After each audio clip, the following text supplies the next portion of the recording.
तो जी हाँ भाई, बहुत बड़ी खबर निकल के आ रही है कि power star Pawan Singh Lakhan movie shoot कर रहे थे, वहाँ पे पहुँच गई एक गरीब घर की लड़की। का बोली कि पवन भैया हम बढ़िया गाना गाते हैं, हमारा एक बार गाना सुन लीजिए। तो पावर स्टार पवन सिंह राजी हो गए, बोलते हैं कि गा हम सुनते हैं। आप लोग को विश्वास नहीं हो रहा है ना, तो लीजिए वीडियो देखिए।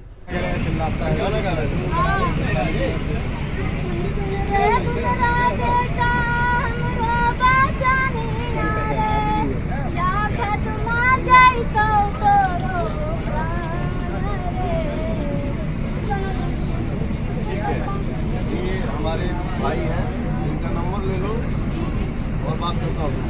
देख लिए पावर स्टार पवन सिंह छुटकी का गाना भी सुने, अपने मैनेजर को बोले कि ये नंबर ले ले इससे, अपन जाएंगे तो बढ़िया से बाद में बात करेंगे। आप लोग को क्या लगता है, पावर स्टार पवन सिंह अपने गाना में इसको लेंगे, गाना गवाएंगे? वो कमेंट करके बताइएगा। एक बात और हम बताना चाहते हैं, पावर स्टार पवन सिंह का फैन है आप लोग तो जरूर लाइक सब्सक्राइब कीजिएगा। तो चलिए हम अगला वीडियो मिलते हैं, तब तक के